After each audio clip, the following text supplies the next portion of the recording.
제가 10살 나던 때, 10살 되던 때 1980년 3월 3일 날 돌아가셨어요.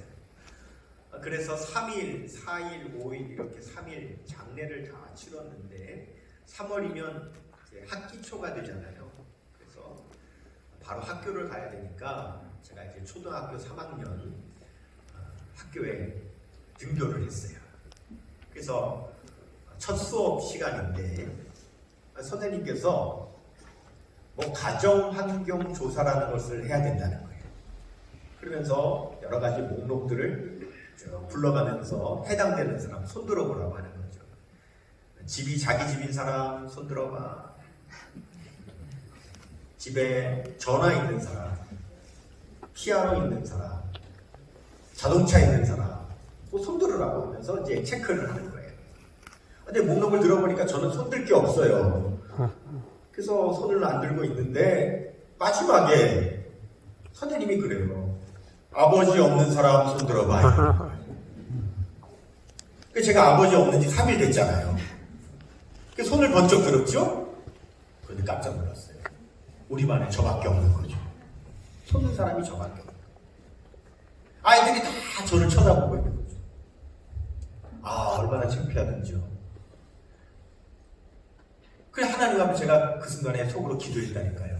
하나님, 다른 애들은 다 아버지가 있는데 왜 우리 반에서 나만 없어요?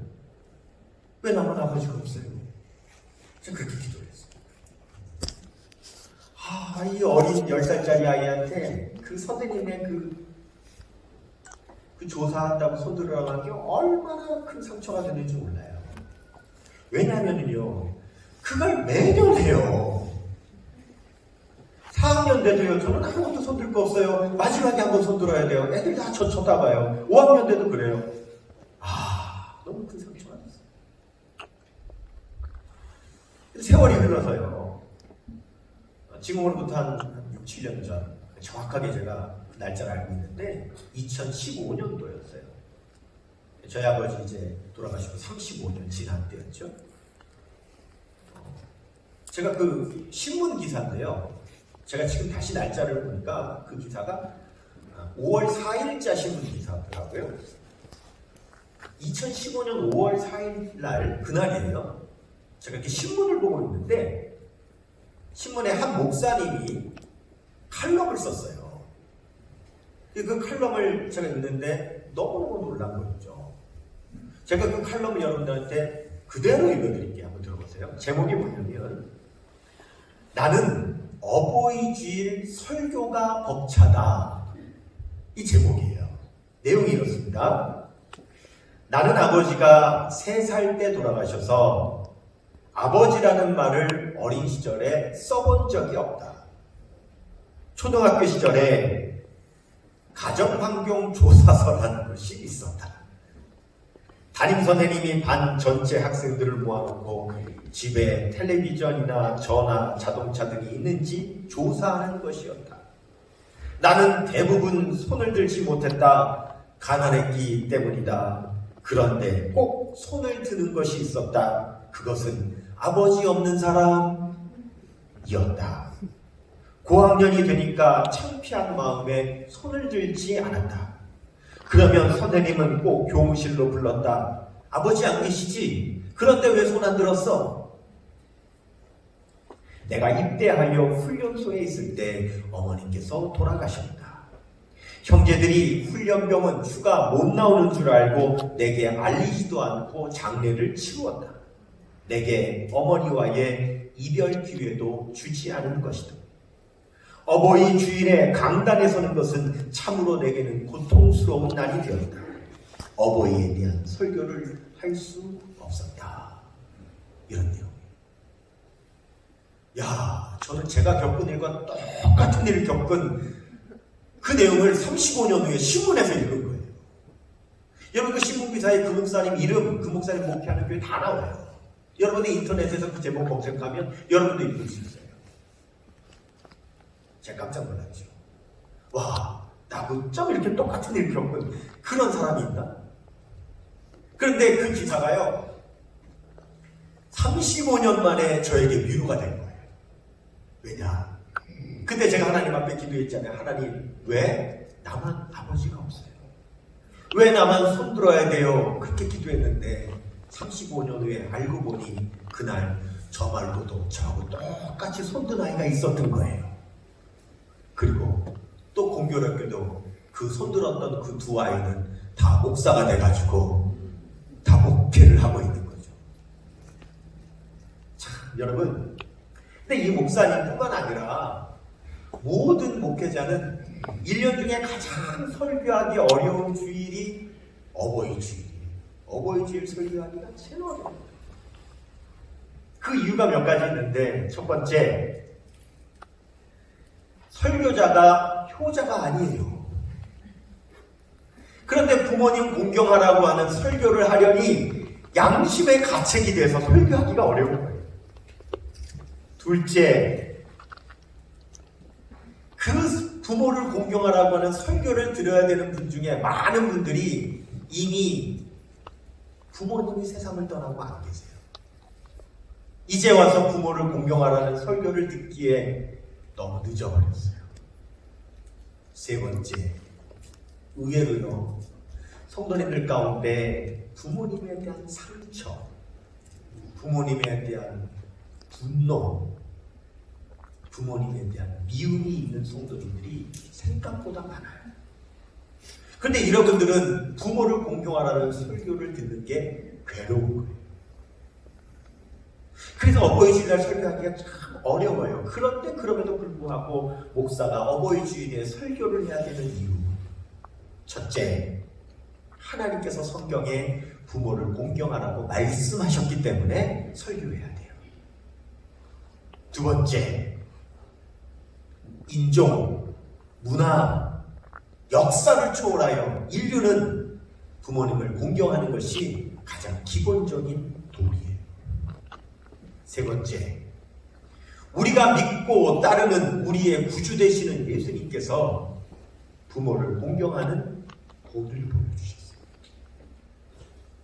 오늘 우리는 요한복음 19장에서 본문을 읽었는데요. 요한복음 19장은 우리 예수님께서 십자가에 못 박히신 내용이에요. 예수님께서 지난밤에 모리배들에게 붙잡히셔서 끌려가셨어요. 대제사장에게 신문을 받으시고 또 헤로당에게 끌려갔어요. 헤로당에게 신문 받으시고 또 끌려갔어요. 본디오 빌라도 총독에게 신문 받으셨어요. 밤새도록 시달리며 신문을 당하셨어요. 신문을 마치고 로마 병정들에게 넘겨졌을 때 로마 병정들은 예수님의 옷을 벌거벗긴 다음에 채찍으로 예수님을 사정없이 때렸어요. 그 채찍 끝에는 납덩어리가 달려있어 그 채찍 맞으실 때마다 예수님의 살점이 뚝뚝 떨어져 나갔어요. 그리고 우리 예수님을 희롱하며 우리 예수님 머리에다가 가시로 멀리관을 강제로 씌워 예수님의 머리가 엄청난 두통으로 고통당하게 만들었어요. 그리고는 무거운 십자가를 지우고 골고다 길을 우리 예수님 걸어가게 하셨어요. 쓰러지고 또 쓰러지면서 우리 예수님 골고다를 오르셨어요. 양 손목과 발등을 대못으로 나무에 못을 박았어요. 그리고 우리 예수님 십자가에 매달 때에, 십자가 세울 때에 그 몸이 아래로 쳐져 예수님의 손목과 발등은 찢어지는 듯한 그런 고통이 있었어요.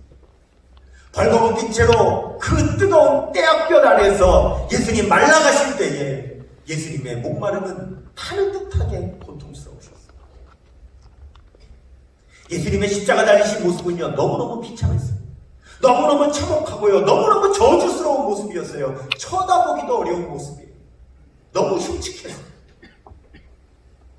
그래서 고린도전서 1장 23절 말씀에 보면은 십자가에 달리신 우리 구주 예수 그리스도를 유대인들이 볼 때에는 거리끼는 거라고 그랬어요. 쳐다보고 싶지도 않은 모습이 우리 십자가에 달리신 예수님의 모습이라고 그랬어요.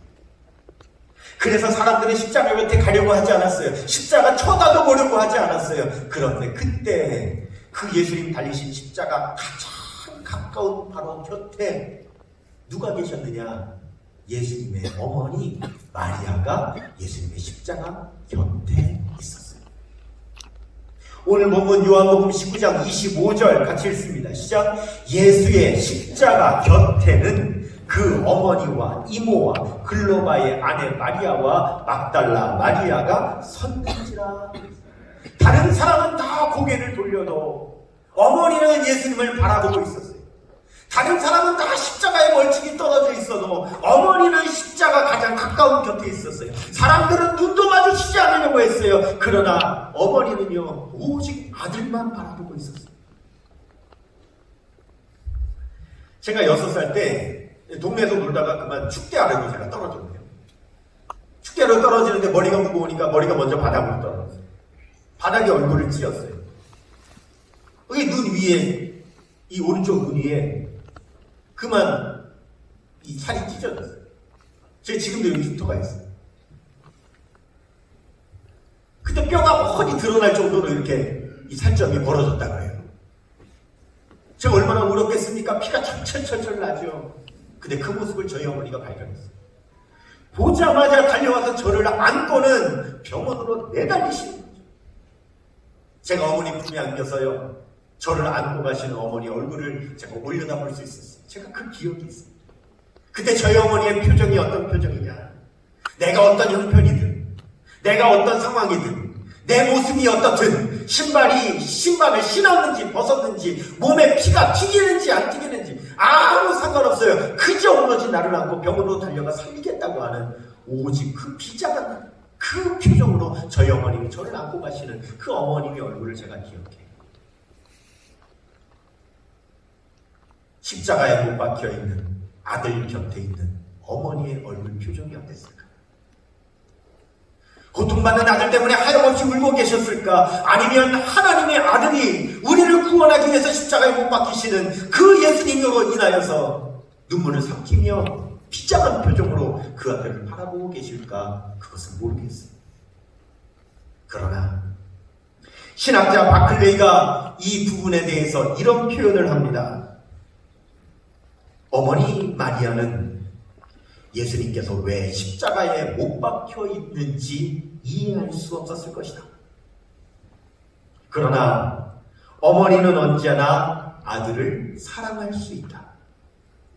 어머니 마리아가 십자가에 달린 아들 곁에 있었던 것은 이 세상 어머니라면 누구라도 당연하다고 말할 것이다. 예수님은 분명 세상의 눈으로 보면 범죄자로 보였을지 모르지만 어머니의 눈에는 고통받는 사랑하는 아들일 뿐이다. 여러분, 지금 예수님 십자가 곁에 있는 마리아의 모습이 그런 모습이라는 거죠. 예수님은 지금 너무나도 정신이 혼미한 상태에 계시는데 그 혼미한 중에도 예수님 곁에 있는 어머니를 보셨어요. 예수님 곁에 어머니가 계십니다. 고통받는 아들, 사람들이 저주받았다고 하는 아들, 다 죄인이라고 하는 아들, 십자가 처형을 받는 아들, 그 가장 가까운 곁에는 오직 어머니가 계시는 거죠. 예수님은 그 어머니의 사랑을 느끼고 계시죠. 그래서 예수님은 어머니에게 이렇게 그 고통 가운데서도 말씀을 하세요. 19장 26절입니다. 시작. 예수께서 자기의 어머니와 사랑하시는 제자가 곁에 있는 것을 보시고 자기 어머니께 말씀하시되 여자여 보소서 아들이니이다 하시고.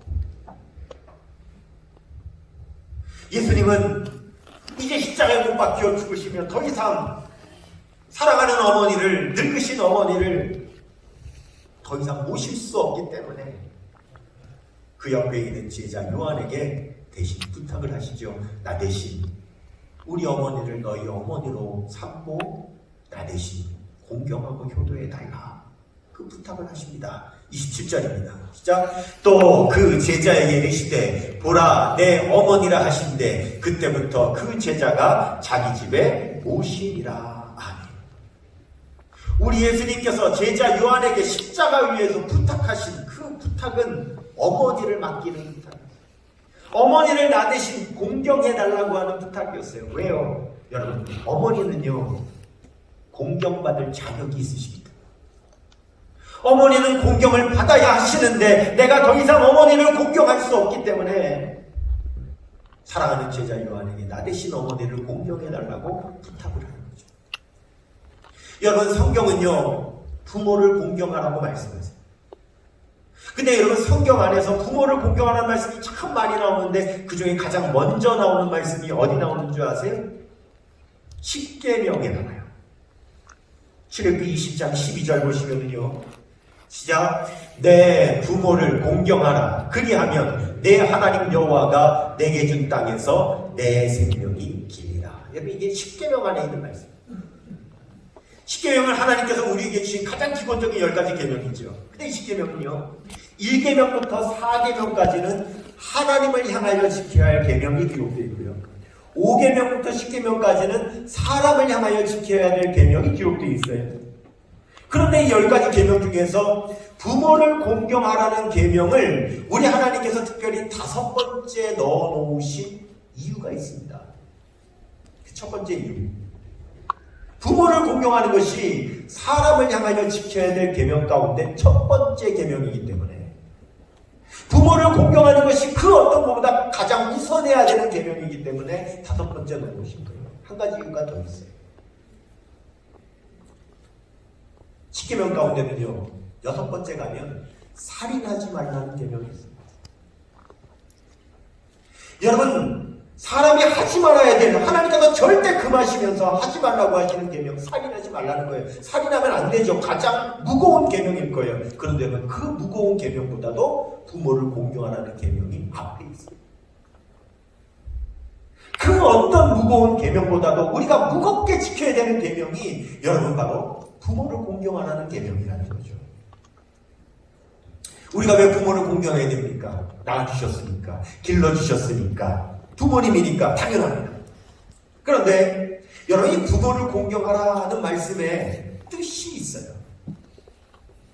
우리가 이 성경을 읽을 때 성경을 원어 성경으로 읽고 그 단어의 어원을 찾는 것이 굉장히 중요합니다. 왜냐하면 어원을 찾으면은요, 원래 그 말씀의 원초적인 뜻이 무엇인지를 발견할 수 있기 때문에 어원을 찾는 게 굉장히 중요한데, 이 부모를 공경하라고 하는 말씀에, 이 공경하라는 말씀이 히브리어로 카바드라고 하는 말인데, 이 카바드라고 하는 말이 본래 어원이 어떻게 돼요? 어디에서 온 말이냐? 무겁다라고 하는 말에서 왔대요.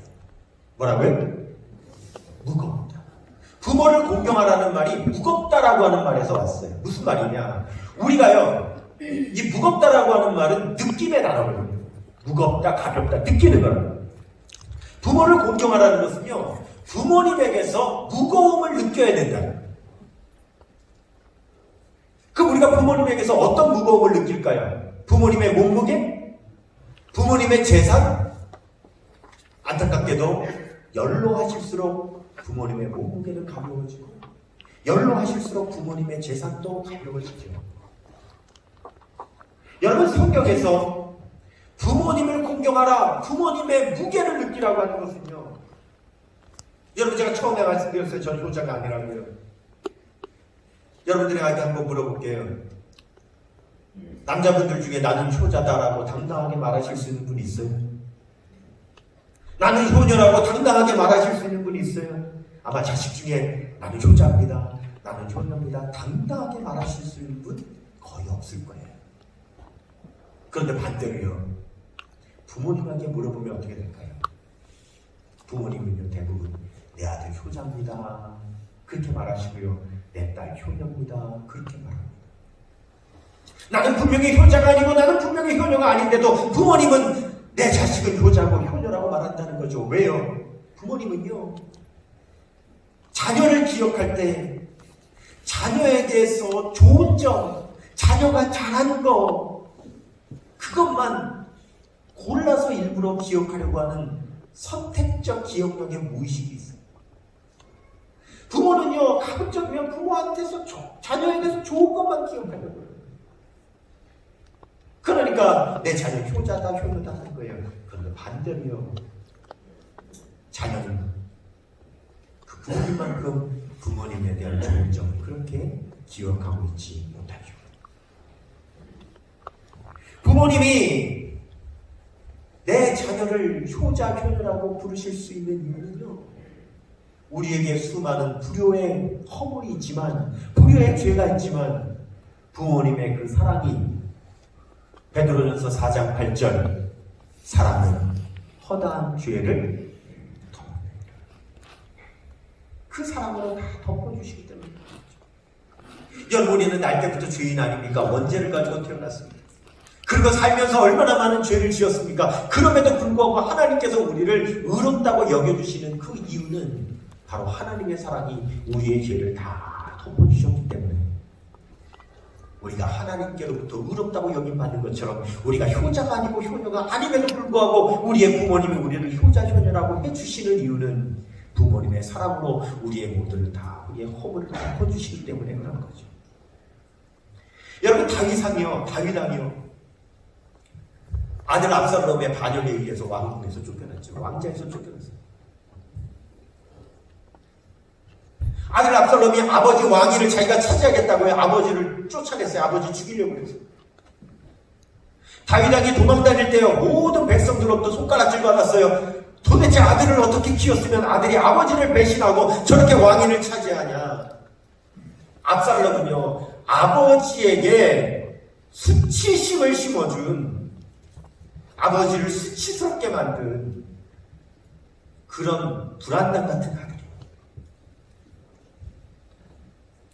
근데 그 아들이 결국 죽었거든요. 다윗의 신하들은요, 다 잘됐다 그랬어요. 기뻐했어요. 그런데 아버지 다윗은 몰래 다락으로 올라가 혼자 물었어요. 사무엘하 18장 33절 말씀 같이 읽어요. 시작. 왕의 마음이 심히 아파 문 위층으로 올라가서 우니라. 그가 올라갈 때에 말하기를, 내 아들 압살롬아, 내 아들 압살롬아, 차라리 내가 너를 대신하여 죽었다면 압살롬 내 아들아 하였더라. 이것이 아버지의 무거움이라는 거죠. 아버지로서의 무거움, 우리가 느껴야 되는 아버지의 무거움은 바로 아버지의 사랑의 무거움이라고 하는 거죠. 자녀가 부모에게서 잘 느끼지 못하는 것이 이거 아닙니까? 자녀들이 잘 잊어버리는 것이 이것 아닙니까? 부모님의 무거움, 우리를 향한 부모님의 사랑의 무거움을 우리가 잘 잊어버린다는 거죠. 프랑스에서 실제로 있었던 일이에요. 한 연로하신 아버지가 그만 치매가 걸리셨어요. 그래서 아들이 그 아버지를 요양원에 입원시켰어요. 그리고 어느 날 이 아들이 아버지를 면회하기 위해서 갔어요. 요양원 정원 벤치에 아버지하고 아들이 같이 앉았어요. 아버지는요, 초점 잃은 눈으로 먼 산만 멍하니 바라보고 있어요. 아들은 그 옆에서 신문을 읽고 있었어요. 그런데 잠시 후 아버지가요, 캐시캐시 그러는 거예요. 이 말은 저게 뭐냐? 이런 말이에요. 캐시캐시 저게 뭐냐? 아들이 보니까 앞에 참새가 날아들어와 앉아있는 거예요. 참새를 가리켜서 뭐냐고 물어보신 줄 알고 이 아들이 모이누 참새예요. 그랬어요.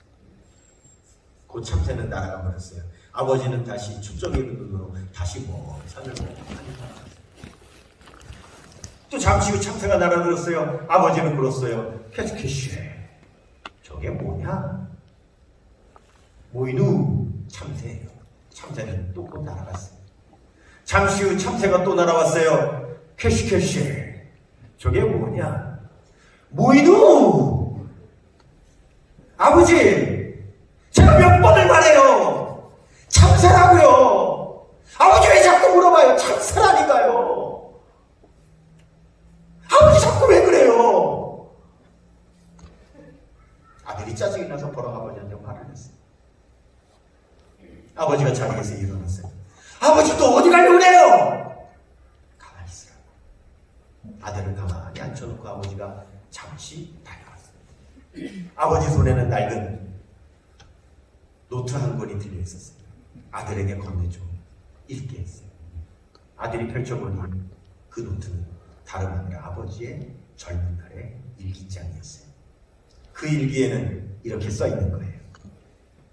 나는 오늘 3살 된 막내 아들과 공원에 앉아 우리 앞에서 놀고 있는 참새를 보았다. 아들은 내게 그것이 뭐냐고 21번을 물었다. 나는 21번 모두 대답해 줬다. 참새라고. 나는 아들이 매번 같은 질문을 할 때마다 안아줬다. 반복해서 계속 나의 천진난만한 아들을 위하여. 이 스토리는 프랑스 사람들을 감동시켰어요. 영상으로도 만들어졌어요. 이것이 아버지의 사랑의 무거움이라고 하는 거죠. 다시 십계명으로 돌아볼게요. 여러분, 십계명 안에 부모를 공경하라고 하는 계명이 있어요. 그런데 자녀를 사랑하는 계명이 있나요? 없어요. 부모를 공경하라고 하는 계명은 있는데 자녀 사랑하는 계명은 왜 없을까요? 부모를 공경하는 것은 계명이 필요하지만 자녀를 사랑하는 것은 계명이 필요가 없어요. 부모는 늘 자식의 무거움을 느껴요. 자식의 몸무게가 얼마나 나가는지, 키는 얼마나 컸는지, 지금 먹고 싶은 건 뭔지, 지금 불편한 건 뭔지. 부모는 자녀의 일거수일투족을 다 그 무거움을 느껴요.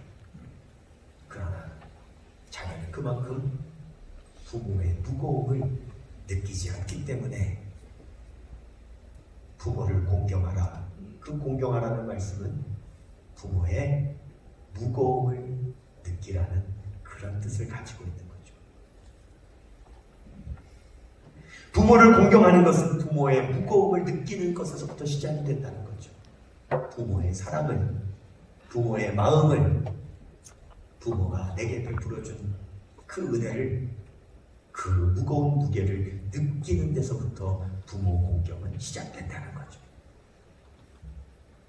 설교하는 저는 여전히 효자가 아니고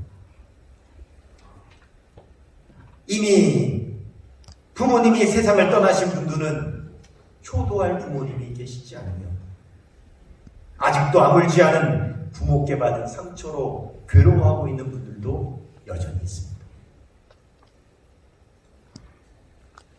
앞으로도 어버이주일 설교는 목사에게 벅찰 것이고, 그럼에도 불구하고 매년 또 어버이주일은 어김없이 찾아오겠죠. 효자가 아니라면 효자가 되려고 더 노력해야 될 것입니다. 이미 효도할 부모님이 세상을 떠나시고 안 계신다면 그분께서 나에게 베푸셨던 사랑 더 기억하며 감사해야 할 것이고, 부모님에게 받은 상처로 미움으로 아직도 아파하고 있는 자녀가 있다면 부모님이 내게 준 사랑도 많다는 사실을 기억하면서 용서해야 될 줄로 믿습니다. 예수님의 어머니 마리아가 십자가 곁에 있었던 것처럼 우리도 항상 십자가 곁에 있어야 우리도 구원받을 수 있고 우리도 승리할 수 있죠. 예수님 어머니 사랑의 무게를 느끼시고 끝까지 공경하신 것처럼 하나님께서 우리도 부모를 공경하라고 하시는 그 말씀, 그 부모님의 그 사랑의 무게를 우리 더 민감하게 느낄 수 있도록 오늘도 성령께서 우리의 인격과 우리의 사랑과 우리의 마음을 우리 성령께서 만져주시기를 더 기도하는 우리 모든 성도님들 되시기를 주님의 이름으로 축원합니다.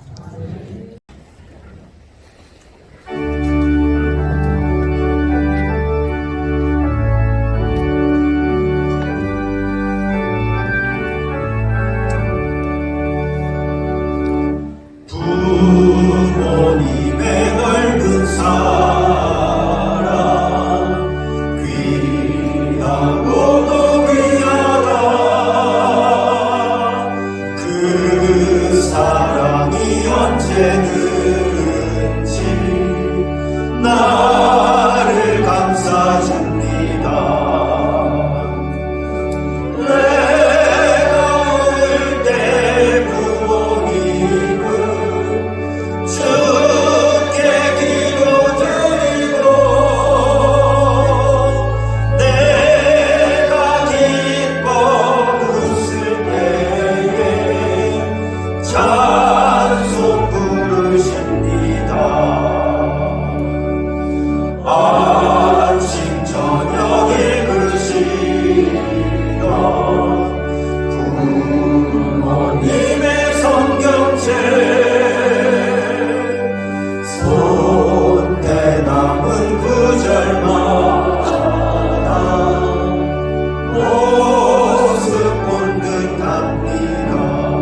가슴에 손을 한번 얹으시고요.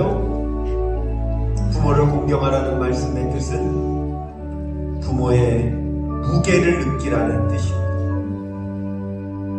나를 사랑하신 그 무게, 나를 위해 삶을 바쳐 헌신하신 그 무게를 우리가 더 느끼라고, 거기에서부터 부모님의 공경은 시작한다고 성경은 말씀합니다. 이 시간 주님, 효도할 부모님이 계신다면 우리가 더 부모님을 효도할 수 있도록 성령이여 우리 마음을 새롭게 하시고, 이미 부모님 세상을 떠나 효도할 부모님 계시지 않다면 부모님의 그 사랑 떠올리며 감사하게 하여 주시고, 혹여 부모님으로부터 받은 상처와 분노와 미움이 여전히 마음 가운데 있다면 우리가 잊어버려서 그렇지 우리를 향한 사랑이 훨씬 더 크다는 것, 이제 우리 기억하고 부모님을 용서할 수 있는 또한 우리의 마음도 되게 하여 주옵소서. 우리의 사랑하는 자녀들도 부모에게 효도함으로 하나님 주신 복을 받게 하여 주옵소서.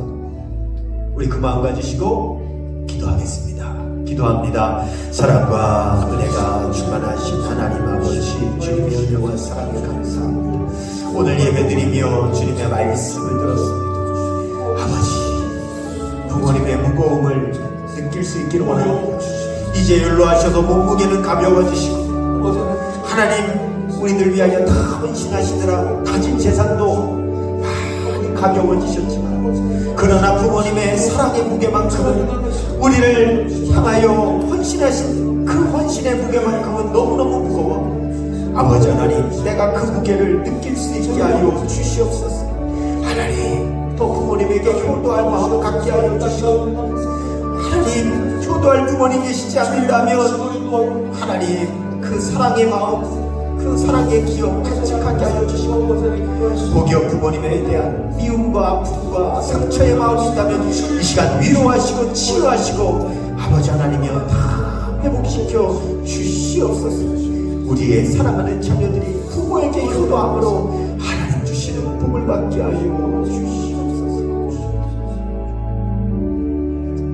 그렇습니다. 주님, 우리가 어버이 주일을 맞이하여 우리 하나님의 말씀을 다시 마음에 깊이 새깁니다.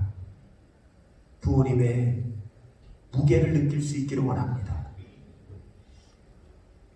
가벼워지신 몸을 느낄 때 하나님 마음이 아프고, 하지만 몸은 가벼워지셨을지 몰라도 우리를 향하신 그 사랑만큼은, 하나님 우리 향한 헌신만큼은 우리가 더 가슴 깊이 무겁게 느낄 수 있는 우리가 되도록 성령님 인도하여 주옵소서.